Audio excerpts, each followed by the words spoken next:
এদেশের 18 কোটি মানুষকেই তারা কষ্ট দিয়েছে, জুলুম করেছে। শাপলা চত্বরের ঘটনা এই দেশবাসী কখনো ভুলেনি এবং ভুলবে না। জাতীয় শীর্ষ নেতৃবৃন্দকে অপবাদ দিয়ে লাঞ্ছিত করেছে, কষ্ট দিয়েছে। সবচেয়ে বেশি আক্রোশ মিটিয়েছে উলামায়ে কেরামের উপর। অসহ্য যন্ত্রণা উলামায়ে কেরামকে কোনোভাবেই সহ্য করতে তারা পারেনি, যার কারণে আমরা দফায় দফায় দেখেছি যারা ইমানদার দেশপ্রেমিক মানুষ তাদেরকে সবচেয়ে বেশি অপমানিত করা হয়েছে। হাজার হাজার উলামায়ে কেরামকে মিথ্যা মামলা দিয়ে জেলে নিয়ে লাঞ্ছিত করা হয়েছে। কোরআনের পাকি হাফিজ অনেক এতিমকে নির্বিচারে গুলি করে হত্যা করা হয়েছে।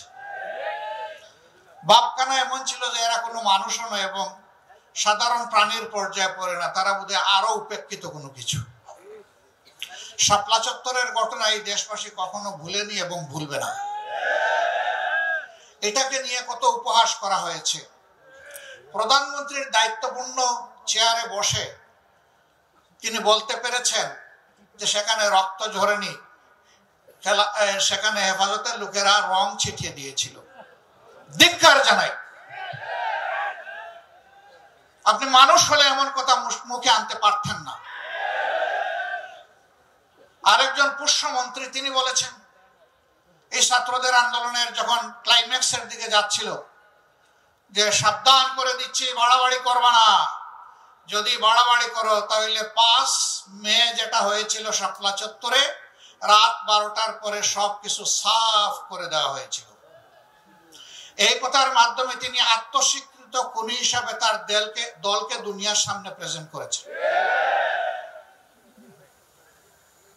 এদের খুনের ইতিহাস নতুন নয়। আমরা শ্রদ্ধা জানাই 47-এ যারা লড়াই করেছেন, 71-এ যারা লড়াই করেছেন, 24-এ যারা লড়াই করেছেন।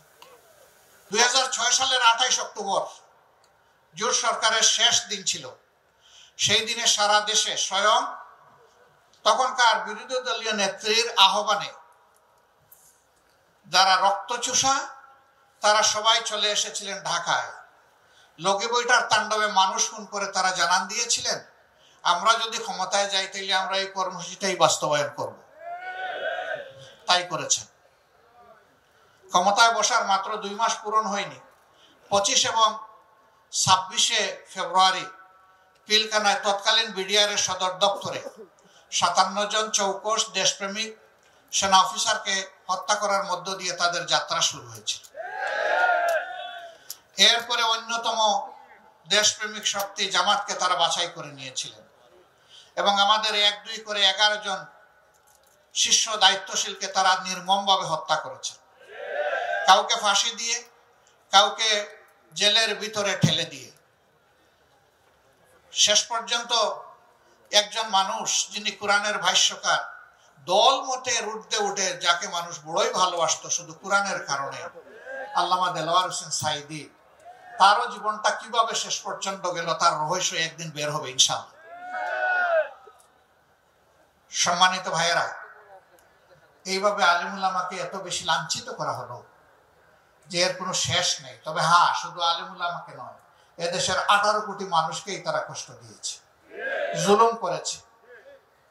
সবচেয়ে বেশি আক্রোশ মিটিয়েছে আলিমুল আমার উপর। আমি আগেই বলেছি, খুতবায় দাঁড়িয়েছেন একজন খতিব, তিনি খুতবা দেবেন, একজন উচ্ছৃঙ্খল সন্ত্রাসী মুসল্লির বেশে সেখানে ঢুকেছেন, ফুস করে উঠে খতিবের হাত থেকে মাইক কেড়ে নিয়ে গেছে। এই ঘটনা বাংলাদেশে ঘটে নাই?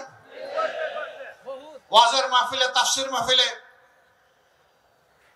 একজন ওয়াজ করছেন, একজন মুফাসসির তিনি তাফসির করছেন, সেখানে বিশৃঙ্খলা সৃষ্টি করা হয়েছে, তাকে অপমান করা হয়েছে, মাইক কেড়ে নেওয়া হয়েছে, মফসিল বন্ধ করে দেওয়া হয়েছে। কোন কোন ক্ষেত্রে থানা পুলিশকে অন্যায়ভাবে ব্যবহারও করা হয়েছে। কেন এত আক্রোশ? আপনারা না বলেন যে সকল ধর্ম বর্ণের মানুষ শান্তিতে তাদের ধর্মকর্ম পালন করতে পারবে? সম্মানিত ভাইয়েরা, এখন একটা আকাঙ্ক্ষার নতুন বাংলাদেশ চাই, যেটা আমাদের সন্তানেরা, যুবকরা চেয়েছে।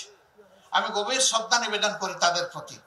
15.5 বছর তিলে তিলে যন্ত্রণা সহ্য করে আমরা বহু আন্দোলন করেছি, কিন্তু এই আন্দোলনের পরিসমাপ্তি আমরা টানতে পারিনি। আমাদের সন্তানদের হাতে এর পরিসমাপ্তি হয়েছে। তাদেরকে ভালোবাসা জানাই, শ্রদ্ধা জানাই, সেলিউট জানাই। আমরা তাদের জন্য গর্বিত, কারণ আমরা তাদের গার্জিয়ান, আমরা তাদের পিতামাতা। এমন সন্তান আল্লাহ তাআলা এই জাতির মধ্যে আরো বেশি বেশি করে পয়দা করুন, তাই দোয়া করি। এবং আগামীর বাংলাদেশের চালিকা শক্তিটা তাদের হাতে তুলে দিয়ে আমরা তাদেরকে পিছন দিক থেকে সহযোগিতা করতে চাই, দোয়া করতে চাই। তারা এই দেশকে সামনে এগিয়ে নিবে ইনশাআল্লাহ। আমরা সেই বাংলাদেশের অপেক্ষায় আছি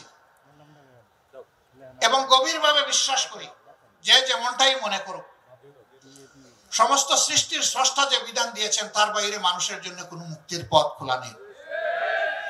একমাত্র পথ হচ্ছে আল কোরআনের শাসন। এই শাসনের জন্য একটা জিনিসই প্রয়োজন, ঐক্য। তারপরে কি ঐক্য, এরপরে কি ঐক্য। এর বাইরে যাওয়ার কোনো সুযোগ নেই। আর যেন আলিম উলামা ইসলামী দলগুলার মাথার উপরে কেউ কাঁঠাল ভেঙে খেতে না পারে, সেই ব্যাপারে আমাদেরকে সজাগ হতে হবে, সোচ্চার হতে হবে। আল্লাহ তাআলা আমাদেরকে হৃদয়ের কাছাকাছি এনে দিন। আমাদের মধ্যে উলফত মহব্বত আল্লাহ তৈরি করে দিন। ভাই হিসাবে আমাদের মধ্যে আল্লাহ তাআলা বুনিয়ানুম মারসুসের নিয়ামত দান করুন। সকল প্রকার হীনমন্যতা, সংকীর্ণতা থেকে বের হয়ে উদারতা এবং ভালোবাসা দিয়ে আমরা যেন পরস্পরকে জড়াইয়ে ধরতে পারি, সেই তৌফিক আল্লাহ তাআলা দান করুন।